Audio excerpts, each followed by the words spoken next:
여러분 안녕하십니까? 마태복음서 강의 105강 시작하려고 합니다. 무더운 여름 어떻게 여러분 잘 지내고 계신가요? 지난 8월 8일이 입추였습니다. 그래도 입추가 되면은 조금 기온이 바뀌긴 합니다. 예전에는 확실히 여름이 간다는 느낌이 있었는데 올해는 입추가 지나도 여전히 조금 더위가 계속되는 것 같은 느낌입니다. 그래도 아침은 역시 공기는 바뀌긴 바뀌었습니다. 또 태풍 올라오고 하는 그런 모든 과정에서 여러분 몸과 마음 또 폭염에 특별히 건강 유의하시면 좋겠습니다. 오늘은 마태복음서 15장 21절에서 28절 말씀을 함께 또 살펴보고자 하겠습니다. 제가 먼저 성경 말씀을 읽어드리겠습니다. 예수께서 거기에서 떠나서 두로와 시돈 지방으로 가셨다. 마침 가나안 여자 한 사람이 그 지방에서 나와서 외쳐 말하였다. 다윗의 자손이신 주님, 나를 불쌍히 여겨 주십시오. 내 딸이 귀신이 들려 괴로워하고 있습니다. 그러나 예수께서는 한마디도 대답하지 않으셨다. 그때 제자들이 다가와서 예수께 간청하였다.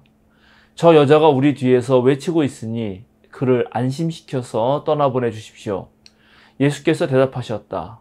나는 오직 이스라엘 집에 길을 잃은 양들에게 보내심을 받았을 따름이다. 그러나 그 여자는 나와서 예수께 무릎을 꿇고 간청하였다. 주님, 나를 도와주십시오. 예수께서 대답하셨다. 자녀들의 빵을 집어서 개들에게 던져주는 것은 옳지 않다. 그 여자가 말하였다. 주님, 그렇습니다. 그러나 개들도 주인의 상에서 떨어지는 부스러기는 얻어먹습니다. 그제서야 예수께서 그 여자에게 말씀하셨다. 여자여, 참으로 내 믿음이 크다. 내 소원대로 되어라. 바로 그 시각에 그 여자의 딸이 나았다. 오늘 우리가 함께 읽은 이 마태복음서 말씀은 마가복음서 7장 24절부터 30절에도 나와 있습니다. 마가복음서는 오늘 주인공인 가나안 여자에 대해서 좀 더 많은 정보를 알려줍니다. 오늘 본문에서는 그저 가나안 여인이고 그 여인의 딸이 귀신 들려서 괴로워하고 있다는 사실 정도를 알 수 있지만 마가복음서에서는 이 여인이 그리스 사람으로서 시로페니키아 출신이고 또 아이가 누워있는 그 침대에 쓰인 단어 클리네라고 하는 건데 그걸 봐서 꽤 부유한 여자였다라는 것을 알게 됩니다. 오늘 마태복음에는 또 마가복음에 없는 이야기가 덧붙여지는데 그것은 23절 뒷부분부터 24절입니다. 즉 제자들이 와서 예수께 간청하는 부분입니다. 저 여자가 저렇게 간절히 외쳐 부르고 있으니 그를 안심시켜서 떠나보내 주십시오. 그런데 예수께서는 자신의 소명이 이스라엘 집에 길을 잃은 양들을 돌이키는 곳에 있다고 제자들에게 분명히 말씀하십니다. 그런데 이런 말을 듣고도 여자는 예수께 나와서 도와달라고 또 애원하죠. 그러자 예수님은 재차 불가하다는 것을 말합니다. 그리고 매우 모욕적으로 들릴 수 있는 말을 합니다. 자녀들의 빵을 집어서 개들에게 던져주는 것은 옳지 않다. 지금 이방인 이 여성, 가나안 여성을 개들로 표현한 거죠. 그런데 이 여성은 물러서지 않고 또 말합니다. 주님, 그렇습니다. 그러나 개들도 주인의 상에서 떨어지는 부스러기는 얻어먹습니다. 이런 믿음을 보신 예수님은 이 여인을 아주 크게 칭찬하시고 원격으로 그 자리에서 이 여인의 딸을 고치셨고 마태는 바로 그 시각에 딸 아이가 낳았다라고 이렇게 보도하는 장면입니다. 자, 오늘 우리가 읽은 본문에서 우리는 과연 무엇을 배우고 깨달을 수 있을까요? 여기에 등장하는 인물들 한 명 한 명을 살펴보면서 우리가 그들의 한번 입장이 되어보죠. 우선 우리 모두 여인의 입장이 되어볼까요? 어느 부모가 안 그렇겠냐마는 자식이 병들고 아프면 누구보다 애간장이 높고 힘든 것은 역시 부모입니다. 자녀의 일이라면 정말 물불 가리지 않고 나서는 것이 대체로 부모의 마음이죠. 모든 동서고금을 막론하고 부모의 마음이 그렇습니다. 이 여인도 당연히 그러했습니다. 그런데 당시 이방인과 유대인은 서로 내통하지 않았습니다. 이방인 여인이 유대인 남자와 대화를 나누는 것은 정말 흔치 않은 일이었습니다. 사실 유대인은 자신들을 하나님의 선택받은 백성으로 여기고 이방 사람들을 무시했고 또 이방 사람들, 특별히 무역에 특출나서 세계적인 안목을 지닌 이 가나안 사람들, 유대인들을 촌사람 취급했습니다. 그러니까 서로가 서로를 무시하고 야만적으로 생각했던 거죠. 이렇게 서로를 멸시하고 도외시하는 상황이었는데 이 여인이 지금 자기 딸을 괴롭히고 있는 어떤 그 원인, 뭐 고대 사회에서는 귀신이라고 생각했지만 그 귀신을 쫓기 위해서 유대인 남성 청년에게 나와서 지금 애걸복걸하게 되는 겁니다. 이 여인은 이방 사람이지만 예수님을 부를 때 다윗의 자손이라고 높여 부릅니다. 그리고 일개 유대의 청년이지만 주님이라고 또 부르고 있습니다. 이런 호칭들은 여러 겹의 상징을 드러내고 있는데요. 하나는 이 여자가 예수가 과연 어떤 분인지를 제대로 알았다 하는 것입니다. 예수님이야말로 다윗의 자손, 즉 메시아이며 모든 이들이 따라야 하는 참된 주님이라는 사실을 이 이방인 여인이 알고 있다는 것을 보여주죠. 우리가 지난 강의를 통해 살펴봤지만 놀랍게도 이스라엘 지도자들인 바리새파 사람들, 율법학자들은 자신의 전통들을 세세히 지키면서도 오히려 하나님의 율법의 본래 정신을 잃어버리고 게다가 하나님의 뜻을 제대로 실현하고 있는 예수님과 그의 제자들을 박해하고 핍박했죠. 그런데 놀랍게 이방 여인이 오히려 자신에게 퍼붓는 엄청난 모욕스러운 언사에도 불구하고 아주 재치 있게 예수님의 말을 받아침으로써 결국 딸 아이의 구원을 이루어냅니다. 유대의 신앙 전통을 존중하는 마태복음서조차도 율법학자와 바리새파 그리고 이 이방 여인의 행동을 비교하면서 과연 누가 참된 신앙을 가지고 있는가, 참된 신앙 고백을 하고 있는가를 묻고 있는 것입니다.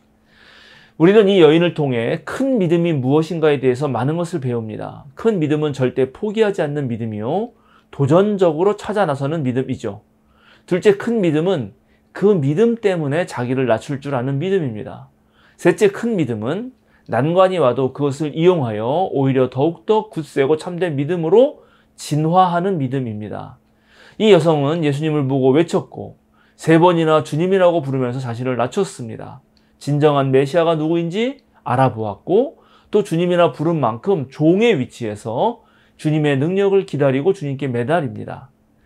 자, 이러면서 우리의 믿음을 한번 견줘볼 수 있겠죠. 우리의 믿음 어땠나요? 너무 쉽게 포기하지 않았나요? 문제 해결을 위해 주님께 나아간 것이 아니라 도리어 다른 곳을 헤매고 다니는 것은 아니었는지, 또 주님께 나아가서는 우리가 어떤 자세를 취했는지, 주님의 능력을 확실히 신뢰했는지 한번 생각해 볼 수 있겠습니다. 우리는 이 가나안 여인의 이야기를 들으면서 우리의 믿음을 다시 한번 성찰할 수 있습니다. 이제 예수님의 입장에 한번 되어볼까요? 복음서에서 예수님은 모든 그리스도인들의 모범이 됩니다. 마태복음서를 쓴 사람들 사이에서는 크게 2가지 논쟁이 있었던 것 같습니다.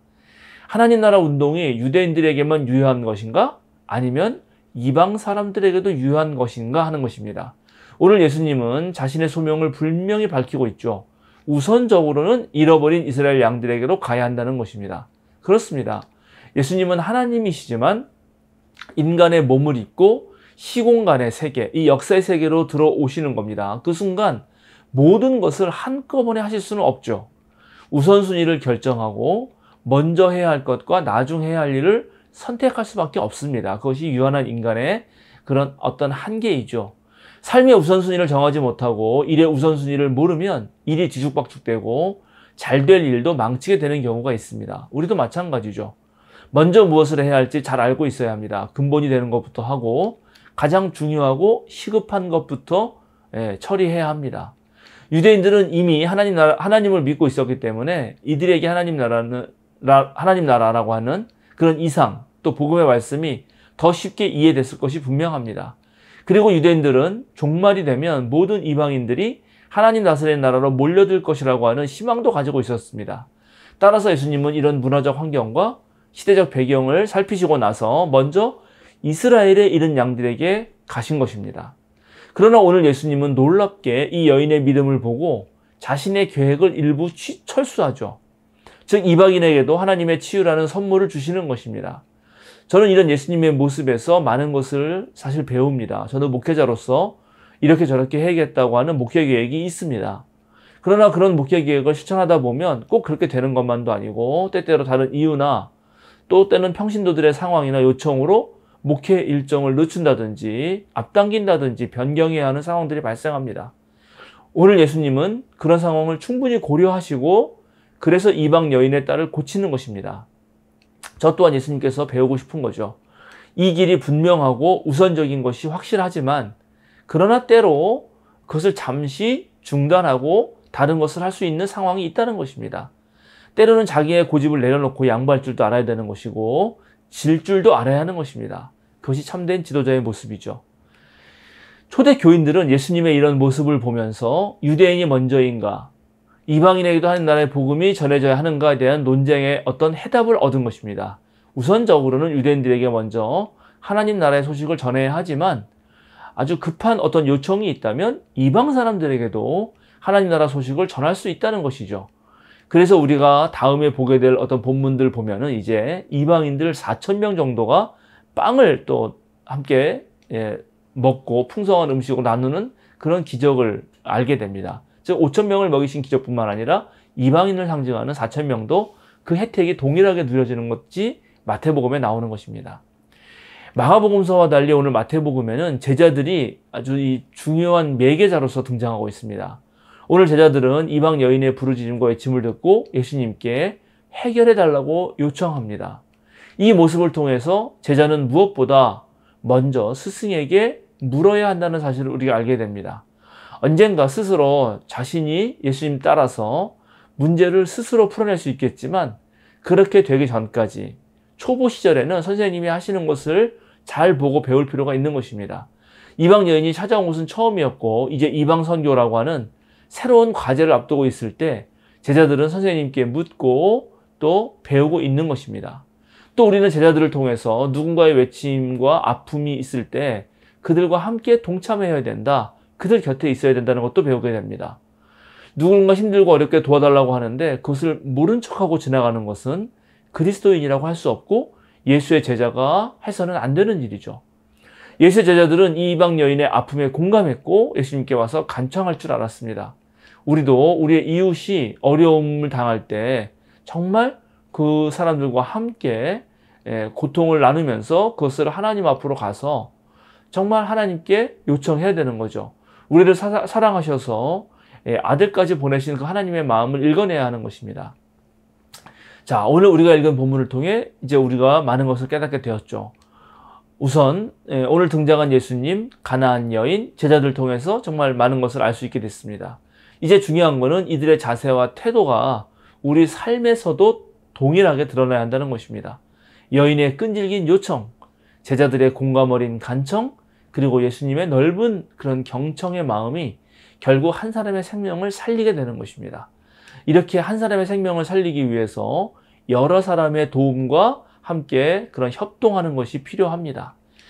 오늘 마태복음서 강의를 들으시는 우리 세면사랑 교인들 그리고 전국의 많은 성도 여러분, 여러분이 계신 그 자리에서 정말 한 사람의 고귀한 생명들, 어려움을 겪는 사람들의 고통의 문제를 해결하기 위해서 서로 협력하고 서로 돕는 그런 여러분들 되시길 바라고 바로 여러분들을 통해서 하나님 나라의 구원의 소식이 점점 더 펼쳐져 가면 좋겠습니다.